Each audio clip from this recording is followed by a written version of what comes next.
नमस्कार, आप देख रहे हैं स्पेशल रिपोर्ट न्यूज रूम से। आपके साथ मैं हूं अंजना ओम कश्यप। आज बात यूपी में मदरसों के सर्वे को लेकर। अब मौलानाओं ने तगड़ा बवाल काटना शुरू कर दिया है। बात यहां तक पहुंच गई है कि अगर कोई सर्वे टीम मदरसे में पहुंचे तो जूते चप्पलों से उनका स्वागत करो। जी हां, मदरसों के सर्वे को लेकर अब तक का सबसे विवादास्पद बयान ऑल इंडिया इमाम एसोसिएशन के अध्यक्ष मौलाना साजिद रशीदी ने दिया है। मौलाना सर्वे टीम को 2009 का कानून समझाने की बात कर रहे हैं। मौलाना के इस बयान पर यूपी में कोहराम मच गया है। मौलाना साजिद रशीदी योगी सरकार से कह रहे हैं कि आप कौन होते हैं मदरसों में सर्वे करने वाले।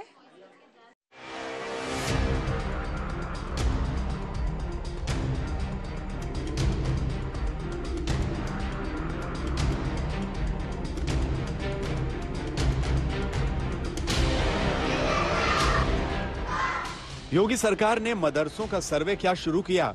ऐसा लग रहा है जैसे मौलानाओं की कारगुजारियों पर रेड पड़नी शुरू हो गई। अगर आप वाकई पाक साफ हैं तो सर्वे टीम क्या, सीबीआई और ईडी भी आ जाए तो क्या डरना। दिखा दो बही खाता, दिखा दो चंदे का हिसाब, दिखा दो मदरसा कैसे चल रहा है। बताओ योगी सरकार को कि बिना सरकारी मदद के कैसे बच्चों को तालीम दी जा रही है।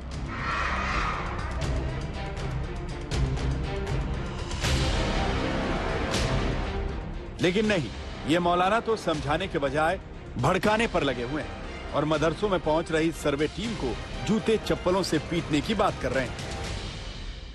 तो मैं मुसलमानों से एक अपील करना चाहता हूं कि इस तरह का नोटिस जो भी लेकर आए उसको 2009 का वो कानून दिखाइए और चप्पल जूतों से उनका स्वागत कीजिए।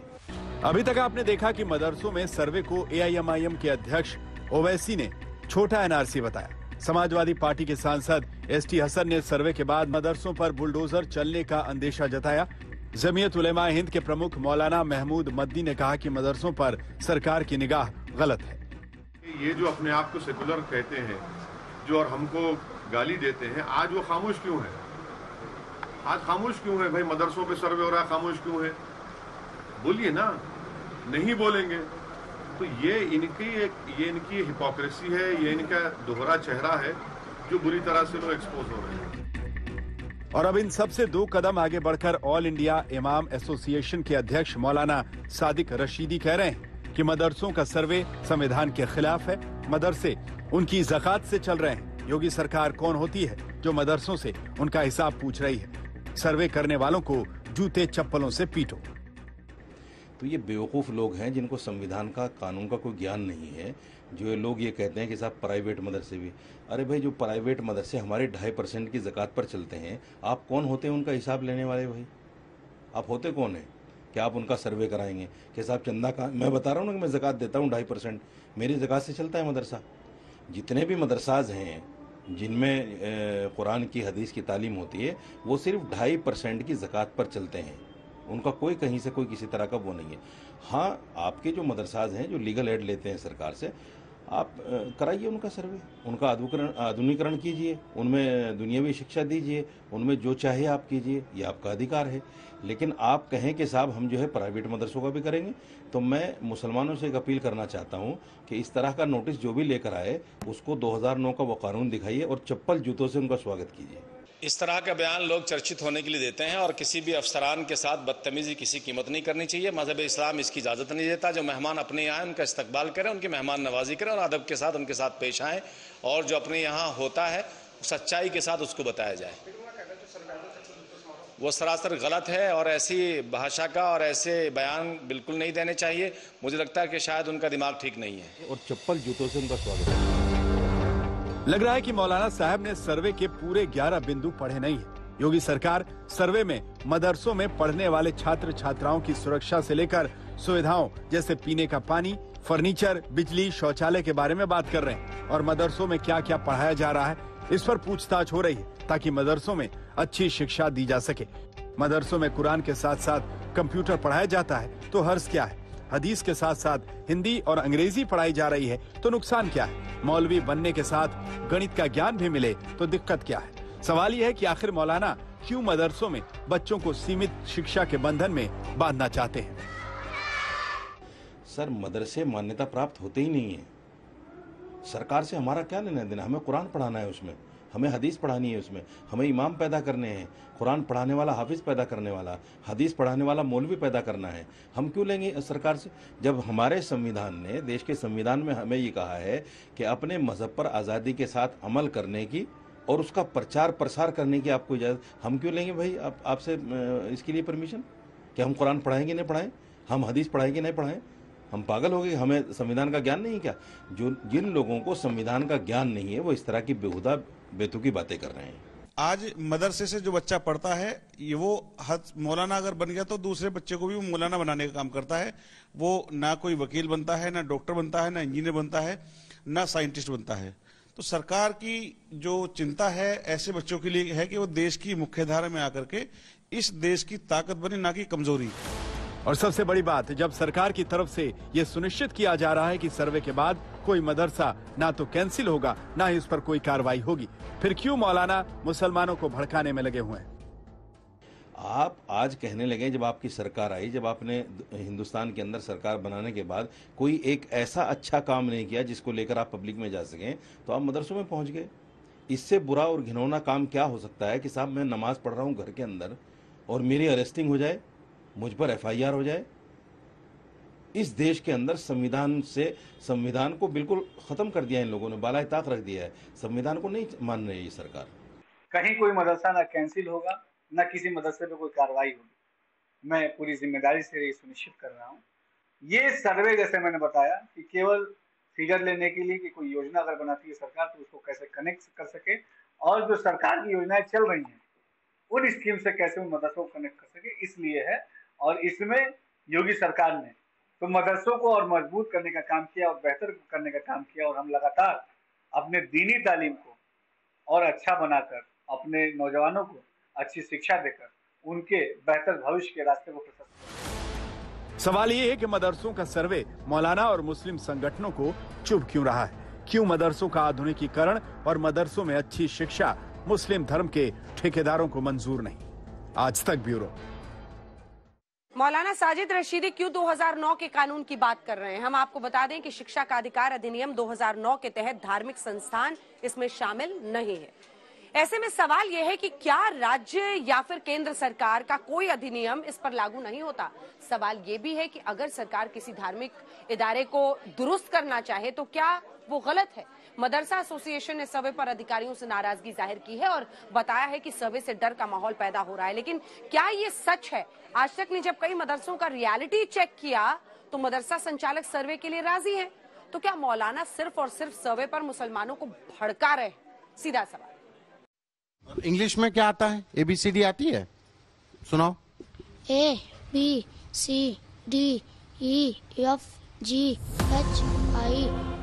सोचिए, मदरसे में आकर इस बच्चे ने अगर ABCD सीख ली तो फायदा किसका है?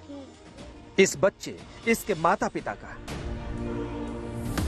योगी सरकार भी तो यही कह रही है, सर्वे से पता चले कि बच्चे क्या पढ़ रहे हैं, क्या सीख रहे हैं। लेकिन नहीं, शायद धर्म के ठेकेदारों को यह मंजूर नहीं है, क्योंकि अमीरों के बच्चे तो वर्ल्ड स्कूल और इंग्लिश मीडियम स्कूलों में जाते हैं और गरीब बच्चे मदरसों में अच्छी पढ़ाई भी कर पाए। सर्वे टीम को जूते चप्पलों से पीटने की सलाह देने वाले ऑल इंडिया इमाम एसोसिएशन के अध्यक्ष मौलाना साजिद रशीदी कह रहे हैं कि मदरसों में सिर्फ कुरान ही पढ़ाया जाए। सरकार से हमारा क्या लेना देना? हमें कुरान पढ़ाना है, उसमें हमें हदीस पढ़ानी है, उसमें हमें इमाम पैदा करने हैं, कुरान पढ़ाने वाला हाफिज पैदा करने वाला, हदीस पढ़ाने वाला मौलवी पैदा करना है। हम क्यों लेंगे सरकार से? मौलाना साजिद रशीदी कह रहे हैं मदरसे उनकी ज़कात से चल रहे हैं। मौलाना कह रहे हैं कि हमें नहीं करवाना सर्वे, लेकिन इनके साथ साथ मदरसा चलाने वालों को भी सुनना जरूरी है। अरे भाई, जो प्राइवेट मदरसे हमारे 2.5% की ज़कात पर चलते हैं, आप कौन होते हैं उनका हिसाब लेने वाले? भाई आप होते कौन हैं कि आप उनका सर्वे कराएंगे कि साहब चंदा का? मैं बता रहा हूँ ना कि मैं ज़कात देता हूँ 2.5%, मेरी ज़कात से चलता है मदरसा। 100-150 घर है, उसमें 100 रुपया डेली, मतलब रोज महीने का 100 रुपया मिलता है, उसी से चलता है। तो कितने घर हैं इधर? 150 घर है। 150 घर से 100 रुपए महीना, यानी 15,000 रुपए आप ले लेते? 15,000 रुपया महीना आता है। जी जी। तो 15,000 रुपए में ये मदरसा चल जाता है? जी जी जी सर। ठहरिए मौलाना साहब, जरा मदरसा चलाने वालों को भी सुन लीजिए, वो क्या कह रहे हैं। उन्हें सर्वे कराने से कोई दिक्कत नहीं है। ये तो सर्वे तो सर हमेशा होता रहता, कोई दिक्कत नहीं हम लोगों का। पहले हम लोग बगैर पोर्टल पे थे, सरकार ने जो पोर्टल भी बनवा दिया हम लोगों का, मदरसा आधुनिकीकरण योजना, अब उससे हमको बहुत लाभ हो रहा है। हाँ, पोर्टल बन गया, पूरा जो है हम लोग का डाटा फीड है वहाँ, तो हम लोग को बहुत फायदा है उससे। अगर सरकार मदरसों की मदद करती है तो आपको क्यों चुभ रहा है? और ये भी देख लीजिए, लखनऊ के कंजीन निशा मदरसे के संचालक को भी सुनिए, जब ये मदरसे के चंदे की पूरी लिस्ट दिखा रहे हैं और सरकार से मदद की दरकार कर रहे हैं, तो आपको क्यों दिक्कत है? क्या चाहते हैं? सर्वे चूंकि हो रहा है जी, लेकिन अब आप लोग चूंकि यहाँ पढ़ाते हैं जी, क्यों गवर्नमेंट एफिलिएशन नहीं हो पाया? क्या वजह थी, क्यों नहीं? अब ये हमारा मदरसा 10 साल से चल रहा है और बच्चे पहले तो स्कूल जाते हैं पढ़ने, उसके बाद में छुट्टी जब उनकी होती है तो घंटा 1.5 घंटा के लिए यहाँ पढ़ाई होती है जी। और स्कूल में इंग्लिश, हिंदी, उर्दू ये सब पढ़ते हैं। बाकी 1 घंटा 1.5 घंटा के लिए यहाँ 2 टीचर हैं, पढ़ाते हैं।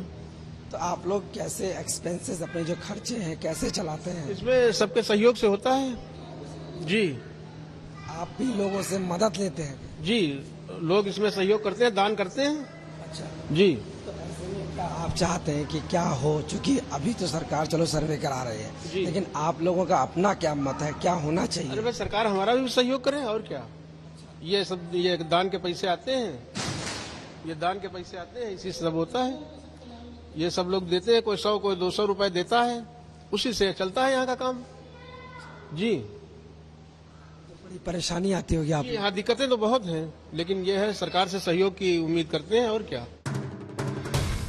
मदरसे के सर्वे के नाम पर मुसलमानों को भड़काने वालों की कमी नहीं है। समाजवादी पार्टी के अलीगढ़ से पूर्व विधायक जमीरुल्लाह तो मदरसों के सर्वे से सीधे बीफ तक पहुंच गए। सबको समझना चाहिए, खासतौर से मुसलमानों को समझना चाहिए। अभी तो मदरसों की जांच हो रही है आपकी, एक वक्त ऐसा भी आएगा कि आपके बावर्ची खाने में क्या बनना है उसकी भी जांच होगी। ये दाल बन रही है कि मीट बनना है, मीट बनना है तो किसका बनना है? वहाँ सवाल पैदा होता है कि जांच करने वाला कितना घटिया और कितना अच्छा इंसान है कि मुर्गे के गोश्त को कैसे बीफ बनाएगा। ये है नियत का सवाल। अब जांच मदरसों की हो रही है, मदरसों में क्या रिपोर्ट लगा के भेजेंगे ये लोग, ये है असली सवाल। दिक्कत ये नहीं है, दिक्कत ये है कि जो मदरसे हैं जहाँ पर शिक्षा हो रही है वहाँ पर कौन पढ़ रहा है, कैसे पढ़ाई हो रही है, किस जगह पर बना हुआ है। अगर उसका सर्वे हो रहा है तो इसमें किसी को क्या आपत्ति हो सकती है? ज़्यादातर मदरसे अच्छा काम कर रहे हैं। लेकिन अगर आप सवाल सर्वे पे करेंगे तो आपके ऊपर सवाल खड़े होंगे। इसलिए जो लोग इसमें सियासत कर रहे हैं वो न मदरसों के हितैषी हैं, न शिक्षा मुसलमानों की शिक्षा के हितैषी हैं। सवाल यह है कि जो मुसलमानों के रहनुमा हैं, क्या वो वाकई रहनुमा हैं? बात मदरसों की हो रही है तो फिर बीफ पर सियासत क्यों हो रही है? लखनऊ से आशीष श्रीवास्तव के साथ संतोष शर्मा, आज तक। मदरसों के सर्वे पर मौलाना साजिद रशीदी की धमकी आपने देखी। अब आपको बिहार में गोलीमार गैंग की नीतीश सरकार को सीधी चुनौती के बारे में बताते हैं। खबर बेगूसराय की है, जहां बीते दिन 28 किलोमीटर तक बाइक पर सवार हमलावरों ने गोलियां बरसाई। 40 मिनट तक हमलावर खुल्लम खुल्ला नॉन स्टॉप फायरिंग करते रहे, जिसे चाहा गोली मार दी। मतलब हमलावरों ने निहत्थे लोगों को गोली मार दी। कोई दफ्तर से घर लौट रहा था, कोई बाजार से लौट रहा था। सभी का कसूर यह था कि वो सड़क पर बस निकले थे। बिहार में शूटआउट में चंदन कुमार नाम के युवक की मृत्यु हो गई, जबकि गोली का शिकार बने 10 घायलों का हॉस्पिटल में इस वक्त भी इलाज चल रहा है। सबसे पहले देश को हिला देने वाले जघन्य अपराध के बारे में आपको बताते हैं।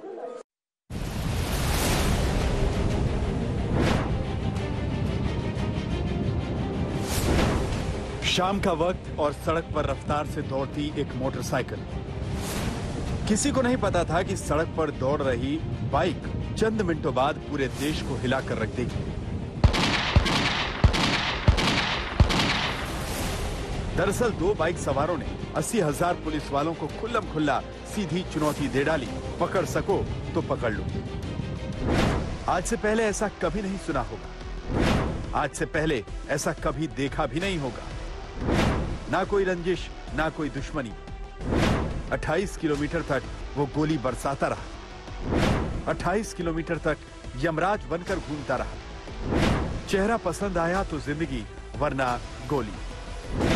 बाइक वाला गोली मार और शूट आउट। सुराग के नाम पर बिहार पुलिस के पास यही सीसीटीवी फुटेज है जिसमें बाइक पर 2 सवार नजर आ रहे हैं। काले रंग का हेलमेट और सफेद शर्ट पहनकर एक गोली मार बाइक चलाता हुआ नजर आ रहा है, जबकि पीछे बैठे हमलावर ने अंधाधुंध फायरिंग कर 11 लोगों को अपना शिकार बना डाला। कौन है बेगूसराय के बाइक वाले गोली मार? किसी सनकी की करतूत या बड़ी साजिश? बाइक पर शूटर और सबसे बड़ा शूट आउट। आज बिहार पुलिस बेगूसराय में सनसनीखेज गोलीकांड को अंजाम देने वाले हमलावरों की तलाश कर रही है, जिन्होंने सनसनीखेज शूट आउट को अंजाम दिया। जैसा अमेरिका में देखा गया वैसा बेगूसराय में हुआ। खूनी रंजिश में हुई वारदात के बारे में आपने सुना होगा, लेकिन बेगूसराय में तो बाइक पर सवार 2 हमलावरों ने 28 किलोमीटर तक गोलियां बरसाई। जो दिखा उसे गोली मार दी, यानी निहत्थे और बेगुनाहों को शिकार बनाया। हमलावरों का कोई टारगेट नहीं था, पर 11 बेगुनाहों को गोली मार दी, जिसमें से एक की मौत भी हो गई।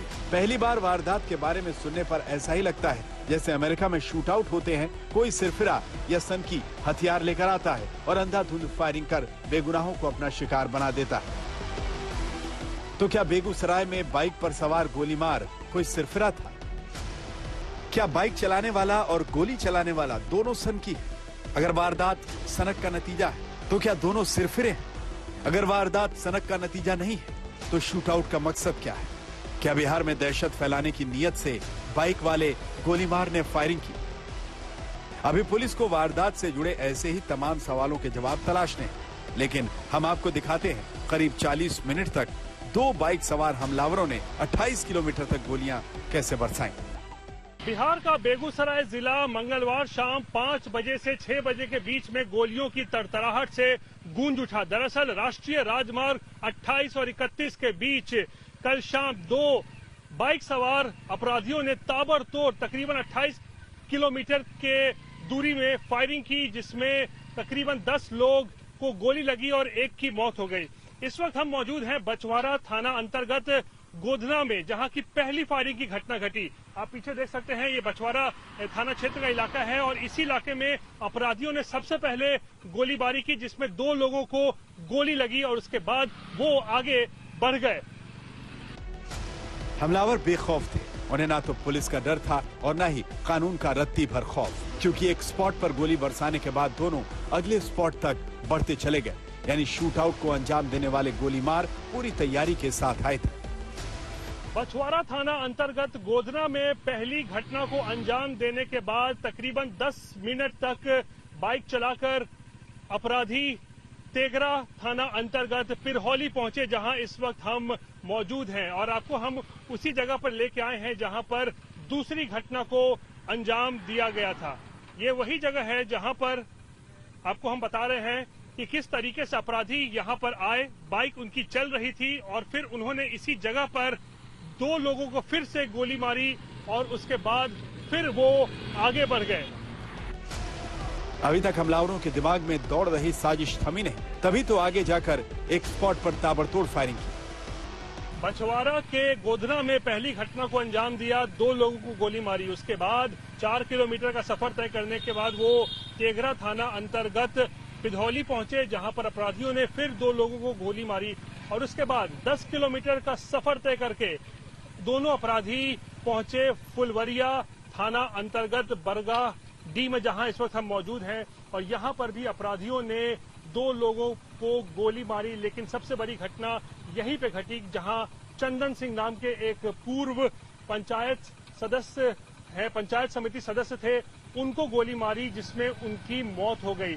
और यहां पर घटना को अंजाम देने के बाद आखिरी घटना अपराधियों ने यहां से 14 किलोमीटर दूर चकिया थाना अंतर्गत पटना बेगूसराय सीमा पर दी, जहां पर 4 लोगों को गोली मारी। तो कुल इस 28 किलोमीटर की दूरी में 4 थाना क्षेत्र अंतर्गत अपराधियों ने 10 लोगों को गोली मारी, जिसमें से एक व्यक्ति की मौत हो गई। और इस घटना से न केवल पूरा बेगूसराय बल्कि पूरे बिहार को दहलाकर रख दिया है।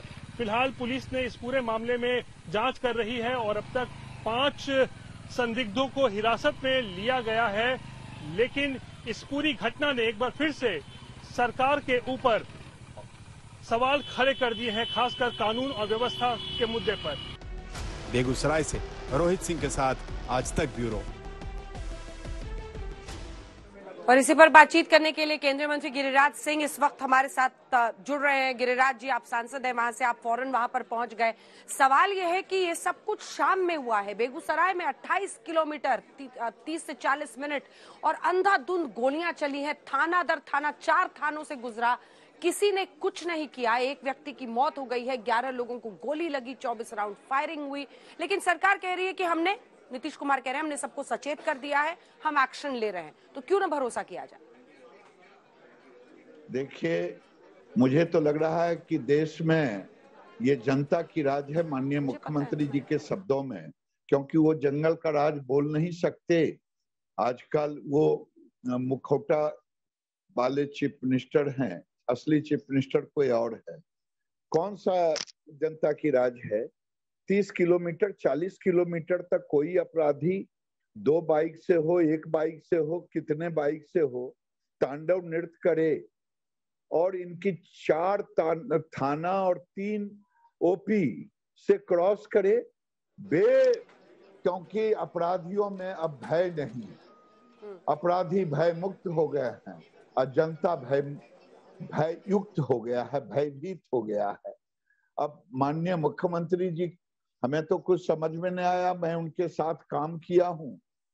आज जो शाम में मैं देख रहा था, जिस ढंग से हंसी कटाक्ष भाड़े, वो एक बार संवेदना नहीं प्रकट कर पाए मरने वाले और घायलों के बीच में, जो जीवन और मौत से खेल रहे हैं। लेकिन वो जातियां जरूर पता कर लिए कि कौन किस जाति का था। शर्म करिए मुख्यमंत्री जी, संवेदनहीन मत बनिए, संवेदनशील बनिए। ये घटना पूरे देश को चौंकाने वाला है, केवल बेगूसराय और बिहार को नहीं। हमने नहीं सुना। ठीक है गिरिराज जी, 2 बातें हैं। कल तक आप इनके साथ सरकार में थे तो ये आपके लिए सुशासन बाबू थे। आज जाहिर तौर पर आपका गुस्सा उन पर निकल रहा है। लेकिन सरकार और नई सरकार, खास तौर पर जेडीयू आरजेडी की नई सरकार बनी है, उससे आप कैसे घटना को लिंक कर सकते हैं? अलग अलग घटनाएं कहते हैं, वो कहते हैं कि बीजेपी शासित राज्यों में अपराध नहीं होता है क्या? लिंक कैसे कर सकते हैं आप मौजूदा सरकार से? देखिए, मैं लिंक नहीं कर रहा हूं। मैंने तो कहा कि जिस समय नीतीश बाबू निकले थे तो कहा मैं 2 पार्टियों का मुख्यमंत्री था, अब 7 पार्टियों का हो गया। लेकिन जिस दिन से मैं गिना दूं कि जिस दिन उन्होंने सत्ता संभाला नई पार्टी के साथ, पटना के अंदर एक कार के शोरूम के साथ हत्या और ये साजिश हुआ। अभी 4 दिन पहले पटना के उनके नाक के नीचे गांधी मैदान के बगल में उनका थाना, उनके पुलिस अफसर और आरजेडी के पूर्व मंत्रियों ने घुस करके अपराधियों को छुड़ा लिया। तो जंगल राज में पहले था, एसपी के हाथ से अपराधियों को छुड़ा लेते थे। हम लिंक नहीं कर रहे हैं, हम कहानी वो बयां कर रहे हैं। लोगों में दहशत हो गया है और मुख्यमंत्री मस्त है। मुख्यमंत्री के चेहरे पर कटाक्ष भरी हंसी है। मुख्यमंत्री अपराधी को खोज नहीं पाते, लेकिन घायलों की जात पता लगाने में मशगूल है। ये शर्म की बात है, इससे ज्यादा और नहीं कुछ कह। 30 घंटा से ऊपर हो गया, 30 घंटा हो गया, लेकिन उनको कभी घायलों के प्रति, मृतकों के प्रति उनकी संवेदना नहीं जागी। 7 पार्टी के मुख्यमंत्री, उनके कोई मिनिस्टर, कोई एमएलए, कोई एमपी प्रतिनिधि उन घायलों, उन गरीबों से मिलने नहीं गए। कौन लोग थे? ठेला वाले थे, आइसक्रीम बेचने वाले थे। आज नरेंद्र मोदी जी अति पिछड़ों का नेता है, ये अपने को पिछड़ों का मसीहा कहते हैं। इनको तो शर्म आनी चाहिए। इन गरीबों की मौत पर एक शब्द नहीं इनके मुंह से निकल रहा है। ये संवेदनहीनता की पराकाष्ठा। गिरिराज जी, आप बार बार कह रहे हैं कि वो जात पता लगा रहे हैं। ये कैसे पता चला आपको कि मुख्यमंत्री जात पता लगा रहे हैं मरने वालों के और घायलों की? वो तो स्टेटमेंट दिए हैं, ये अति पिछड़े समाज का है, अल्पसंख्यक के ऊपर है। अभी उन्होंने दिया स्टेटमेंट। अभी घंटा भी नहीं बीता है। हम ऐसे थोड़े बोल रहे हैं, उनके कारण बोल रहा हूं। लगता है कि उनका जो आईबी है, सीआईडी है, वो भी फेल कर गया है।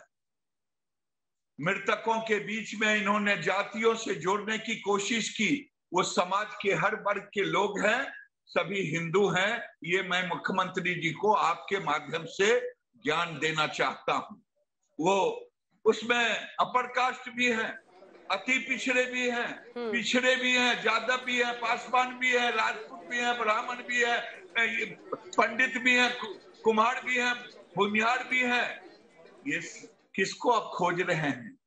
वो जिसको गोली लगी है उससे जाके पूछिए, वो इलाज के लिए तरस रहा है और अभी तक इनके तरफ से कोई संवेदना भरा शब्द नहीं निकला। ये होना चाहिए एक मुख्यमंत्री के अंदर संवेदना। ठीक है ये गिरिराज, तो मुख्यमंत्री है ही नहीं, ये तो मुखौटा है मुख्यमंत्री के।